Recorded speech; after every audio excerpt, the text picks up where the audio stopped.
Sorry ass DJ.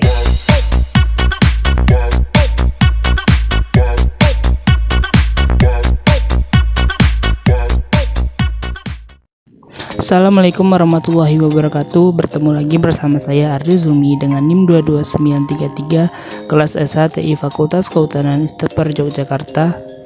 Sama seperti video sebelumnya, video ini merupakan tugas dari mata kuliah Teknologi Informasi Kehutanan. Jadi, selamat menyaksikan.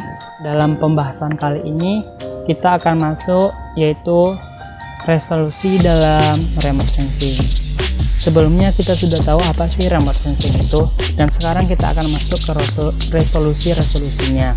Sebelum itu kita harus tahu pengertian resolusi itu apa. Nah, di sini tertera resolusi itu adalah kemampuan suatu sistem optik elektronik untuk membedakan informasi yang secara spasial, berdekatan atau secara spektral mempunyai kemiripan.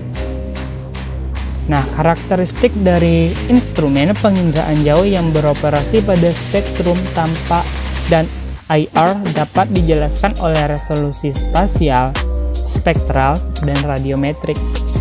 Seiring berjalannya waktu ditambahkan pula aspek waktu atau temporal di dalamnya. Nah, di sini kita lanjut jenis-jenis resolusi dalam remote sensing. Nah, jenis-jenis resolusi dalam remote sensing itu terbagi menjadi 4. Yang pertama adalah resolusi spasial, resolusi spektral, resolusi radiometrik, dan terakhir resolusi temporal. Kita masuk ke resolusi yang pertama, yaitu resolusi spasial. Resolusi spasial adalah ukuran objek terkecil yang masih dapat diidentifikasi pada citra. Setiap sensor pada satelit memiliki spesifikasi resolusi spasial yang beragam yang menghasilkan tingkat kedetailan foto citra yang berbeda-beda. Suatu objek dapat teridentifikasi bila ukurannya lebih besar dari ukuran piksel citra satelit. Seperti gambar di samping itu, misalnya contohnya sebuah mobil yang ukurannya 2x3 meter, maka mobil tersebut tidak dapat teridentifikasi bila menggunakan satelit Landsat yang ukuran pikselnya adalah 30x30 meter. Namun, apabila menggunakan satelit Pleiades yang memiliki ukuran piksel 0,5x0,5 meter, maka mobil tersebut dapat teridentifikasi sehingga dapat disimpulkan bahwa citra Landsat memiliki resolusi spasial 30 meter, di mana lebih rendah bila dibandingkan satelit Pleiades yang memiliki resolusi 0,5 meter. Kedua ada resolusi temporal. Resolusi temporal adalah periode waktu ulang satelit kembali merekam di area yang sama. Contoh, citra satelit yang tergolong memiliki resolusi temporal tinggi yakni NOAA 4 kali dalam sehari, MODIS 1 hari, TRMM 1 hari, dan lain-lain. Sedangkan citra satelit yang tergolong memiliki resolusi temporal rendah adalah antara lain ALOS 46 hari, Landsat 8 31 hari, Spot 26 hari, dan lain-lainnya. Biasanya citra satelit yang memiliki resolusi temporal tinggi tersebut adalah satelit yang digunakan untuk mengidentifikasi kondisi atmosfer dan cuaca.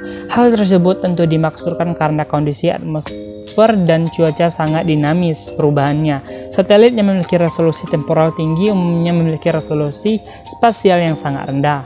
Nah, dari gambar tersebut misalnya selama musim tanam, sebagian besar spesies vegetasi berada dalam kondisi perubahan terus-menerus, dan kemampuan kita untuk memantau perubahan harus itu menggunakan penginderaan jauh, tergantung pada kapan dan seberapa sering kita mengumpulkan citra.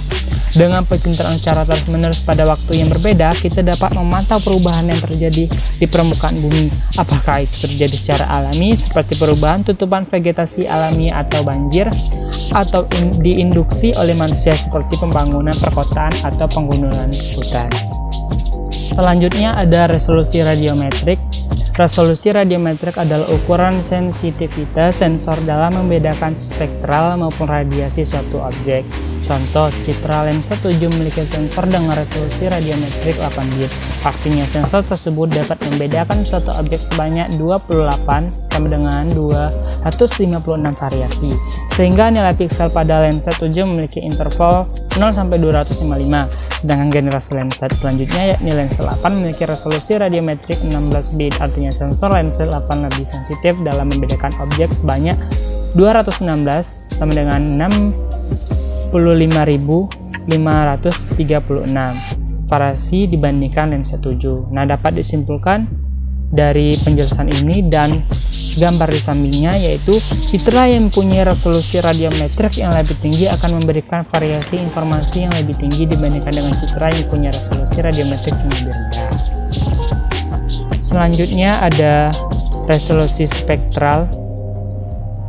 Nah, di dalam resolusi spektral ini pengertiannya yaitu banyaknya jumlah saluran atau band spektral yang digunakan pada citra dalam resolusi spektral ini. Citra satelit digolongkan menjadi dua jenis, yaitu citra multispektral dan citra hyperspektral.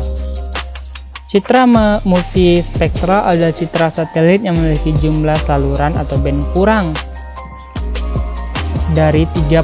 Contoh citra multispektral seperti Landsat 8 atau 11 band, Spot 4 dan 5 4 band, ALOS AVNIR 4 band, dan lain-lainnya. Sedangkan citra hyperspektral adalah satelit yang memiliki jumlah band lebih dari 30 pada sensornya. Contohnya adalah citra MODIS dan citra Hyperion. Nah, di sini terlihat ada contoh visualisasi resolusi spektral.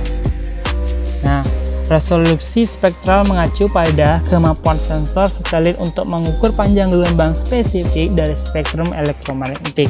Semakin halus resolusi spektral, semakin sempit rentang panjang gelombang untuk saluran atau pita tertentu. Banyak sistem penginderaan jauh merekam energi pada beberapa rentang panjang gelombang terpisah pada berbagai resolusi spektral. Ini disebut sebagai sensor multispektral. Sensor multispektral yang lebih canggih disebut sensor hyperspektral. Hal itu dapat mendeteksi ratusan pita spektral yang sangat sempit di seluruh bagian spektrum elektromagnetik yang terlihat. Resolusi spektral mereka yang sangat tinggi memfasilitasi perbedaan yang baik antara target yang berbeda berdasarkan respon spektral mereka di masing-masing pita sempit. Nah, mungkin itu saja yang bisa saya sampaikan pada video kali ini ataupun pada pembahasan kali ini. Sekian, terima kasih.